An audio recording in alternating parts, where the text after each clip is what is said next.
pasukan RRQ. Tapi terakhir, Onyx selalu bisa membalikan keadaan.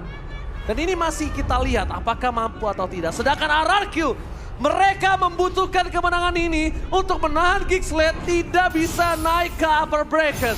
So, April Arena kita akan jadi seperti apa di Royal Derby? Mana tepuk tangannya? Let's go, God land of the Royal Derby. Satu kesempatan untuk kedua belah tim mengamankan game yang kedua kali ini Onyx. Mereka tentunya masih bisa untuk menahan dan memaksa lagi untuk bermain di game yang ketiga. Yes. Tapi RRQ ini juga kesempatan besar mereka untuk menjadi tim pertama yang memecahkan win streak dari Sunsi Sport. Oh. Onyx. Oh, Onyx. Onyx, bukan Sunset Sport. Sorry. Alright. Kirain Onyx gitu. Oke, ini Albert Oke. dengan Lancelot Hayabusa ini aku suka. Oke, nggak apa-apa nggak dapetin link, tapi as long mereka akan bermain dengan Assassin ini akan menjadi sebuah tontonan yang sangat menarik dan wajib kalian tonton. Jadi buat kalian semua kasih tahu seluruh sanak saudara kalian untuk menonton Royal Derby kali ini. Iya. Tapi kelihatan memang Onyx mereka punya draft yang kuat banget ya. Tapi masalahnya yang RRQ bawa ini adalah Cloud dari Skylar. Skylar yang dulu bukanlah Skylar yang sekarang. Ah, gimana tuh? Skylar yang dulu bukanlah yang sekarang. Gitu maksudnya? Iya, udah disiplin dia. Alright, udah disiplin kalau menurut kata Momochian. Tapi lihat di depan sana, oke coba ada sedikit poking damage. Membuat para God laner. Nah ini ada sedikit dua kondisi yang cukup berbeda. Strong lane untuk RRQ ada di arah Skylar. Untuk strong lane dari tim Onyx ada berada di tangan Boots. Ini dua perbandingan yang cukup berbeda. Karena aku lihat sekarang Boots ini menjadi tolak ukur. Di mana front laner Onyx ini atau bahkan dia menjadi sosok pembuka jalan untuk seorang Kairi. Iya dan tadi Kairi sebenarnya udah cukup lama menunggu di area boost dari tim RRQ. Mencoba untuk mencari sedikit celah. Menculik ke arah seorang Skylar. Namun Skylar masih bermain dengan cukup aman di area turretnya. Sehingga Kairi akan langsung mundur saja. Oke, akan mundur saja. Tapi di arah bottom lihat strong lane dari Onyx diacak-acak oleh pasukan dari RRQ. Tapi selalu masih bisa bertahan. Dan bahkan pasukan dari Onyx mereka udah standby on position untuk mencoba memperebutkan turtle yang pertama. Lemon akan coba di take down. First blood gagal didapatkan oleh pasukan dari Onyx. Sedangkan di garis depan pasukan Onyx mencoba untuk membubarkan RRQ yang standby on position. Albert is coming menuju ke arah seorang K-Boy. Kalian saya bakal coba ditahan. Masih bisa ditata bila Namenan Blast-nya di-cancel! Digagalkan! Bahkan first blood-nya di tangan dari seorang Suns. Di sisi sebaliknya, Albert berhasil digocek. Torosnya gagal mendapatkan seorang Suns, tapi Dread from Bogle still survive. Di sisi sebaliknya, Albert dimainkan oleh seorang Suns dan terperangkap. Albert benar-benar dipermainkan. Albert terperangkap. Albert, ingat, nafsu membunuhmu. Dan bahkan ini menjadi kerugian untuk RRQ karena mereka nggak bisa melakukan kontes ke area Turtles Lane by Samsung Galaxy A34 yang sudah diamankan oleh Onyx. Dan tadi entah gimana informasinya seakan-akan dari Albert dia nggak bisa dapat informasi kalau Boots ini lagi mengarah ke remit. Alright, bahkan lagi-lagi dua berbanding dengan 4 kali ini pasukan dari Onyx mendapatkan suara dari Mirko dan juga Eterna. Sedangkan RRQ mendapatkan suara dari para sisa caster lainnya yang bertugas hari ini. Melihat ada potensi di Onyx yang memenangkan 1.300 gold. Bahkan ini agak cukup berbahaya. Untuk RRQ kita tahu Onyx power dari snowball early-nya. Kalau dia sudah memegang biasanya dia jarang banget untuk melepaskannya. Iya dan bahkan itu bisa snowball sampai akhir dari Onyx sendiri. Tinggal gimana dari RRQ mencoba untuk balikin keadaan. Wow, di arah bawah. Strong lane kembali terjadi mendapatkan 1 poin kill di depan sana. Serorasi keluar menuju ke arah seorang Finn. Tidak bisa bertahan kembali. 1 poin kill didapatkan bahkan Kairi tidak menggunakan shadow kill-nya untuk menghempaskan Finn. Skylar, blessing duet for defensive pada keyboard di garis depan. Mundur ke arah belakang Purify Gaming. Respect terhadap seorang Skylar. Tapi bahkan mencoba digocek begitu saja Skyri. Masih bisa mendapatkan satu curikan terakhirnya. Dead from Bogor. Nggak berhasil menukarkan semua yang dimiliki oleh pasukan dari Onyx. Sempet digocek sama Skylar tapi digocek balik sama Kairi. Yes, benar banget tapi Albert di depan sana. Harusnya dia sadar dia tidak punya power untuk bisa menumbangkan Kairi. Dan pertanyaan aku mau Mocan, kita tahu Lancelot Tank memang sangat kuat. Tapi aku tetap melihat kalau misalnya mungkin Link ini akan cukup untuk bisa membuat strong lane RRQ punya power lebih. Kayak ganking terhadap cewek. Gimana caranya deliver karena cewek dibekukan. Dan bahkan sekarang Skylar yang tidak memiliki power itu. Iya, tapi ini juga mungkin agak sedikit sulit ya. Karena kalau ngebawa Link pun dari RRQ, mereka bisa aja dirusuh dari area purple buff-nya. Cuma keputusan dari Bang Duk tentunya harus kita lihat untuk di game yang kedua. Ini lihat, kita lihat. Oh, di mana Sun sudah stay by on position. Bakal coba dipaksa, Lemon menjadi pilihan utama. All-in yang coba dilakukan tapi Boots, Flicker telah dikeluarkan, gagal mendapatkan siapapun. Mencoba di following up, Boots tertangkap.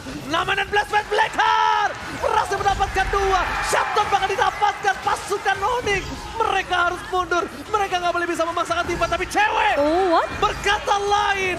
Cewek membuktikan kalau dia mampu membalikkan kembali keadaan dan hilangnya 3 player dari tim RRQ membuat cewek mendapatkan poin kill yang mahal, mendapatkan turret di tengah. Onyx tinggal mempertahankan, Onyx tinggal mencari gimana caranya mereka membekuk dari seorang Skylar yang Skylar ini juga punya power di late gamenya. Setup yang bagus dari Finn dengan Numen Blast dan juga Flicker sempat untuk memberikan satu hasil yang terlihat baik untuk RRQ, namun ketika ceweknya terlalu free di area belakang yang kita akan melihat tentunya instant reply by Samsung Galaxy A34. Ini udah bagus kena 2 pemain. Lemon pun udah nahan Boots, tapi masalahnya cewek terlalu free di area belakangnya sehingga Albert sampai kepuk dan mau gak mau Albertnya tumbang. Clay bahkan harus untuk meninggalkan kawanannya yang kalau misalnya dia ngebantu juga itu pasti Clay bisa ke pick off. Dan ada informasi kali ini dari in-game equipment by Dunia Games Momo-chan, silahkan. Dari cewek di sini dengan adanya gold yang begitu banyak dibandingkan dengan Skylar yang mungkin agak sedikit sulit ya di area early-nya. Dengan 1 buah Blade of Despair di tangan cewek, Malefic Crown mungkin akan menjadi next item untuk seorang cewek. Sementara Skylar ini harus agak sedikit tertati-tati mendapatkan 1 buah golden staff-nya untuk menambah attack speed, namun dia udah jadi ke arah Demon Hunter Sword. Tuh. Sakit Nian. Bahkan Albert masuk sekali saja udah membuat dirinya seperempat darah yang hilang. Butuh versus everybody garis depan. Membuat Albert harus menggunakan Phantom Execution for defensive. Boots memukul mundur, mengusir pasukan RRQ. Lebih tepatnya lihat Onyx kali ini. Melihat dengan adanya gold difference yang cukup jauh di posisi dari gold lane mereka. 6.000 berbanding 5.000. Cewek lebih power lagi. Cewek sekarang udah siap untuk team fight. Bahkan cewek gak boleh ditinggal. Cewek menjadi sumber damage yang cukup tinggi ketimbang Kairi. Kairi masih belum mampu sekarang kalau tidak solo pick off. Kalau masih team fight, Kairi mungkin masih harus coba dilepas aja. Iya, ini perbedaan net worth yang ngebuat Onyx mereka kelihatan snowballing banget di game yang kedua. Perbedaan 5.000 gold. Dan bahkan mau gak mau RRQ mereka harus agak bermain sabar. Turunin tempo sedikit, jangan terlalu kemakan sama bait yang mungkin Boots bisa buka. Karena Boots ngebawa Fredrin di sini yang posisinya ini bakalan tanky banget untuk nangani pemain-pemain dari RRQ yang sebenarnya pengen ngepok atau pengen numbangin Boots. Tapi secara nggak langsung itu bakal jadi baits dari Boots untuk ngebuat RRQ makanin bait itu dan Onyx mulai datang. Alright, terbakar di sini ada Skylar struggle banget langsung ada body fight gaming for defensive. Dengan 1 buah gocekan, Skylar berhasil membuat Keyboy gagal mendapatkan dirinya. Tapi Kairi udah memiliki Blade of Despair. Kairi akan lebih ganas kali ini powernya. Kairi punya Blade of Despair dan sekarang player goldnya dipegang oleh 2 pemain dari Onyx. 5.000 gold difference. Mereka untuk menabrak di arah Lord kali ini. Ini mungkin keputusan yang kurang cukup tepat Momo-chan. Menurut aku lepasin aja lot pertamanya. Coba untuk ambil kontrol landingnya di area atas dan juga di area tengah. Karena untuk ngelakuin kontes dengan perbedaan turun yang cukup jauh dari Onyx ini akan sedikit sulit untuk RRQ. Kecuali mereka bisa dapetin 1 momentum.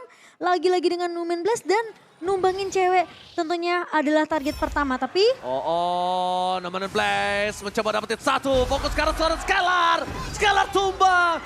2 gold laner harus dihilangkan kali ini. Bahkan Boots too strong. Deden from Bogor mencoba untuk mengkoncepkan dan seorang Boots. Masih ada 1 buah meledakan yang membuat Boots mundur ke arah belakang. Keyboy mempertahankan posisinya. Lemon di arah bottom lane.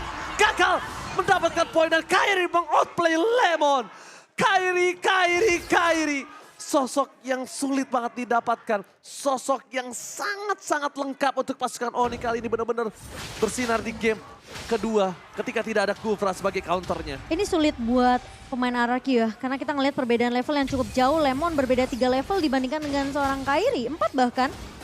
So, dari segi damage tentunya Kairi akan lebih kuat dibandingkan Lemon yang mungkin sempat untuk split-split ke arah Kairi dengan memaksimalkan regen HP yang dia punya, tapi nggak cukup ketika damage-nya connect. Ingat dia bawa high and dry, jadi mana 1v1 situation-nya akan lebih menguntungkan Kairi. Oke, kalau misalnya kalian sadar ketika team fight yang sangat besar itu selalu sering terjadi di arah Pit Lord. Selalu sering terjadi di arah Pit Lord. Dan kalau kalian juga sadar gimana caranya Kairi bisa nge-manage lane-nya, itu adalah keputusan yang tepat. Kairi membuat pasukan dari RRQ ini nggak lihat keberadaan dia, nggak lihat lane management mereka. Dan yang diinginkan RRQ adalah cuma Lord, Lord, dan Lord. Sedangkan Onyx masih manajemen lane-nya. Atas, tengah, bawah masih didorong. Atas, tengah, bawah. Itu yang sulit untuk di-catch up oleh pasukan dari RRQ. Lihat, dari vision kita lihat secara tidak langsung, minion mencoba dapetin inner turret RRQ di arah top lane. Iya, dan dari Albert baru jadi ke arah Guardian Helmet saja untuk mendapatkan HP dari seorang Lancelot. Sementara dari Kairi ini udah jadi 2 item, 3 bahkan dengan Fury Hammer yang memang belum diselesaikan. Tapi setidaknya attack penetration dari seorang Kairi udah terlihat. Damage-nya udah begitu sakit.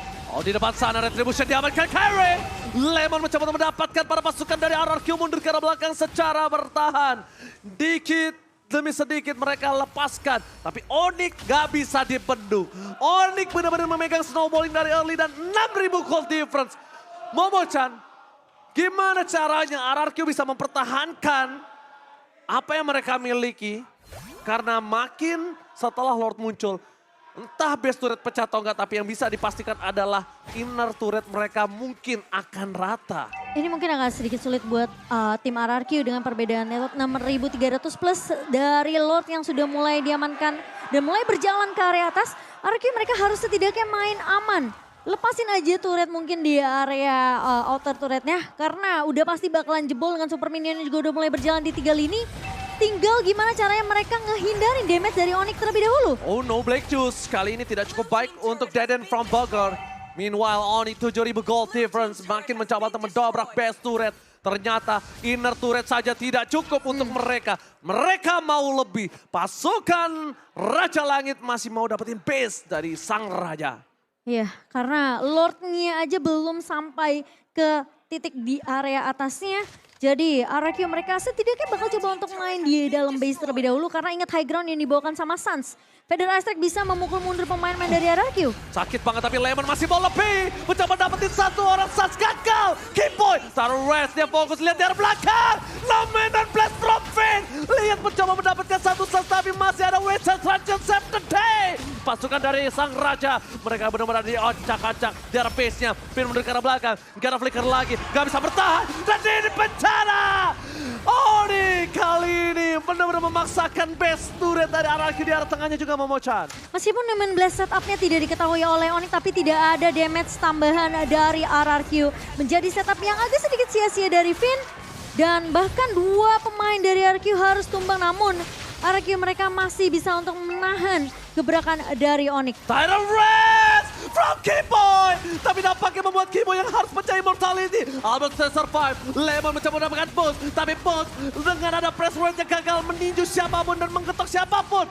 Fokus ke arah Skylar. Targeting from Kairi. Membuat RRQ terbuka dengan sangat bebas. Skylar tidak dikasih bermain dengan 3 pick off yang didapatkan oleh pasukan Onyx. 3 pemain yang tersisa dari kedua belah tim.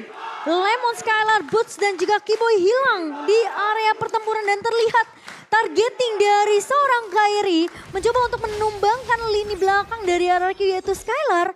Dia nggak pilih target yang lain. Dia kuat shadow langsung mundur ke area backline. Dia udah tahu karena pemain-pemain dari RRQ sedang sibuk ngahan di area depannya. Mereka nggak mau sampai kehilangan turret base juga di area bawah. Data yang sudah diberikan oleh Profesor KB tadi di bench para caster. Kalau Skylar ini dia memiliki 1 kekalahan dengan Cloud-nya. Hanya 1, berarti kurang lebih 80 something. Dan ini bisa menjadi kekalahan yang kedua untuk Skylar. Karena lihat dia tidak dikasih bermain sama sekali. Dia benar-benar menjadi targeting dari seorang Kairi. Kairi bahkan di depan sana membuat seorang Albert ketar-ketir.